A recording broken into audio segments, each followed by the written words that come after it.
Hey guys, what's up? It's Joe Raiti from Raiti's Rides. We are here at the Mid-Ohio Sports Car Course for the big IndyCar racing weekend. Cars are on the track, adding a little bit of the excitement, but what the big excitement is for is this car right here. This is it. This is the one you've been waiting for. This is the totally redesigned 2023 11th generation Honda Civic Type R. But before we get into this hot hatch from Honda, let's talk about what's going on here. When you hear Type R, you know you're gonna get that highest level of performance from Honda. It's interesting that they decided to have it here at the Mid-Ohio Sports Car Course because guess what? This is gonna be performance for on the road and on the track, but obviously with the Honda Indy cars, they're gonna be going for that race win here at Ohio. Now, when it comes to the Type R, the interesting thing is the Civic wasn't the first Type R. You go back to 1992, it was the NSX that was a Type R. Honda did not take the Type R designation and all that extra performance until 1997, when that was the first year of the Civic Type R. Now what's fascinating is there's been obviously different generations. And if you look at this Type R, the way that it has a camouflage wrap on it, it actually shows all the different generations on the wrap. So very creative wrap. This is the car you've seen all over the internet. It's making its first appearance here in the United States at this racetrack. This is the car that was first unveiled in Japan at the Tokyo Auto Salon to the public. But like I was saying, 1997 was the first year of the Type R. The thing about being here in the United States, we had to wait 20 years to finally get a Type R. And that was in 2017 with the 10th gen Honda Civic Type R. It's been a little while since we've learned what this front wheel drive hot hatch performance is all about, and now Honda is ready to take it to the next level. This car has already broken the lap record at Suzuka, and of course is working on breaking the front wheel drive record at the Nürburgring, the Nordschleife, with this new Type R. So let's go ahead, let's dive in and find out, is this 11th gen Type R worth the wait, and is it gonna be worth the price? We are here first for this first look, and obviously it's an exciting one. Let's check it out. Right off the bat, I love the wrap that they use. Instead of using a regular camouflage, it has each of the generations on the wrap, and that shows that connection to the past. At the front of the business, just like with the other 11th generation Civics, you're gonna get full LED lighting. One of the things that I wanna point out right away is the extra width. You're gonna have that familiar fender flare like you find on your 10th generation Honda Civic Type R. But the great news is they kind of clean the style a little bit, especially in this lower area. Now on the 10th generation, when it first came out, it had those massive like waffle iron design fake vents. This is nice and smooth. You're gonna have some functionality for the corner vents there. You can notice how they added extra splitters to stop air from going underneath the vehicle, but it's that extra width of the fender that's gonna house those extra wide tires. Now, as we kind of come across the front here, we got the Type R badge. Obviously camouflage with our wrap, but when you see the red Type R badge, that actually goes back to Formula One days, the Grand Prix days, when Honda first started racing in Grand Prix back in the 1960s, and that's why they only reserve the red Honda badge for their top performance cars. You'll notice how the grille has that concave shape. We got some gloss black, fully functional, and there's our Type R badge. It's gonna receive that red R once it hits the dealerships and it is officially unveiled. What I really am loving about the front is the massive lower air intake. This grille area, you could clearly see the intercooler because yes, we're still working with a turbocharged intercooled engine. So you can see the intercooler peeking from behind, flat black, and a nice massive splitter that's gonna give us some downforce. Now when we get up onto the hood, here's another area where they kind of changed things up. On the 10th generation, they had a scoop back here. On this 11th generation, they actually took the vent and brought it closer to the front to help drag that hot air out from underneath the hood. Lori's kind of showcasing exactly what that looks like from behind as you're driving this Type R. Let's talk about this for a second.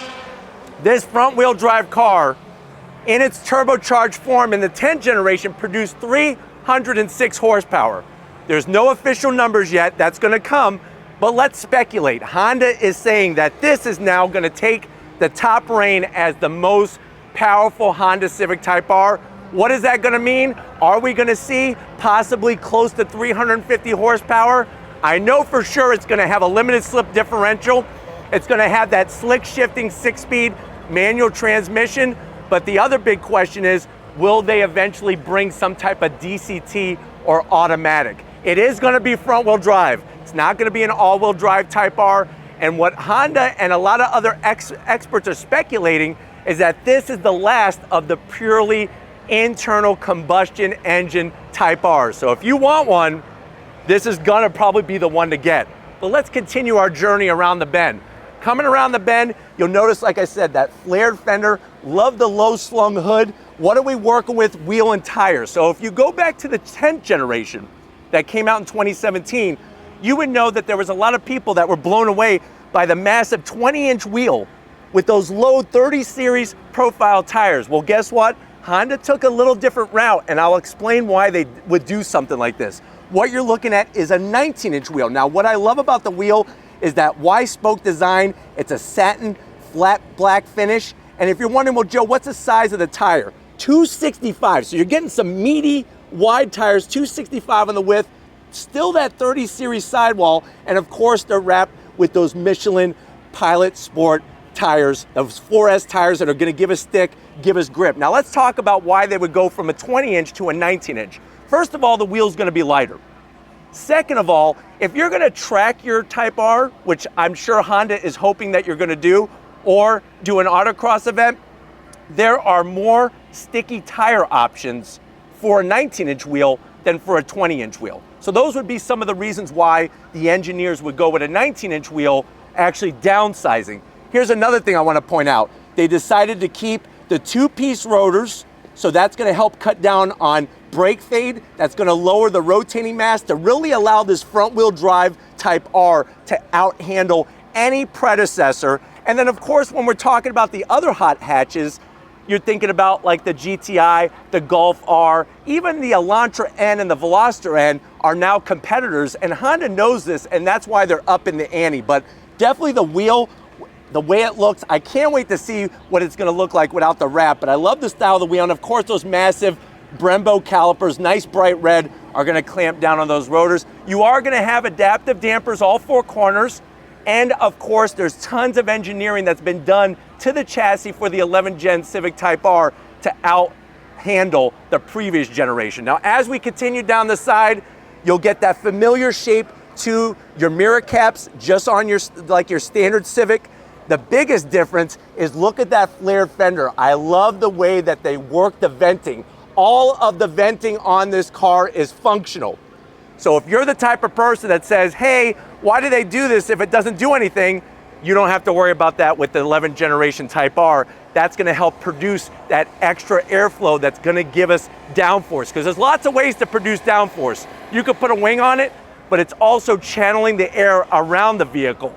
Coming down the side, yes, it's not a 2-door, 4-door Civic Type R. That's how it's been for the past couple generations. You'll notice on the bottom portion, that kick up. So as the air is coming down the side of the vehicle, it's gonna kick up and come into the rear. Now, one of the things that I like about the 11th generation Type R, sitting here staring at it, is if you remember on the 10th gen, the way that they did the flared fender, it actually gave like a hard edge here. Because this Type R has a wider fender, it kind of cleans up that whole rearward view. And this is why I'm saying that from front to back, the overall shape of this is much smoother, and I think is gonna cheat the air a lot easier. Speaking of air, check out the aero design on this rear wing.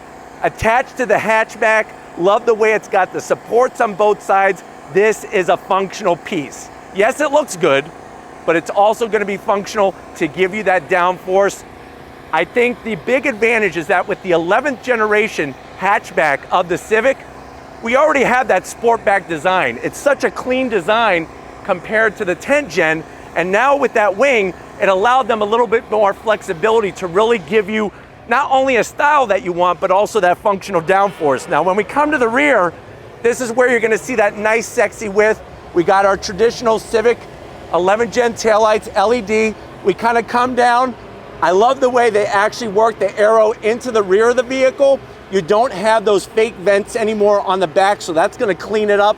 And then as we come across the trunk area, you'll notice that hatchback design, nice kick up. You got that rear wing, and of course, we have that massive rear diffuser to help channel the air underneath the car, still working the 3 exhaust pipes. Now remember, originally the center pipe was about cutting down on the booming sound on the highway.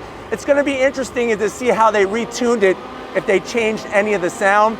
Of course, another big question is what is all of this gonna cost? So if you look at a 2017 Civic Type R, you're basically looking around $37,000 was the price back in 2017.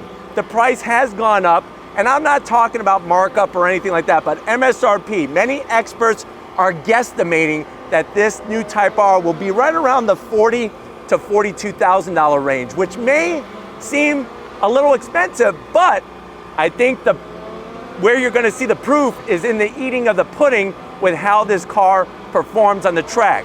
Let's kind of take a look here and talk about the interior. Now, we can't get inside the vehicle yet, but we will be getting there in a couple weeks for the official unveil. So let's talk about the interior. You're gonna have an Alcantara wrapped steering wheel. That's what I predict. You're gonna, of course, have that 6-speed manual transmission with that typical Type R aluminum shift knob. Supposedly, they reworked the transmission. They even reworked the shift knob. Infotainment. I think you're gonna be looking at that 9-inch infotainment. One of the things that I would like to see is if they had some type of performance page, something that you would find like an Elantra N, or even like a Challenger Hellcat, something with a G meter, maybe different displays of how you could position each of the settings with the suspension and everything else. But definitely it's gonna probably have that 10-inch digital gauge display, which is new on the Honda Civic with that touring trim, that larger digital display. Can't wait to see what the graphics are. What about seats? I'm telling you, I owned an 10th gen Honda Civic Type R 2017, and even though many people say the bolstering is kind of extreme, once you get in, it's probably one of the most comfortable seats I've ever sat in, even driving it to Sebring for the 12-hour race. So it's gonna be interesting to see how they redesigned the seating on the Civic Type R, because that's gonna be important, because when you're doing your track day, you're gonna wanna make sure that you're held into place to make this happen.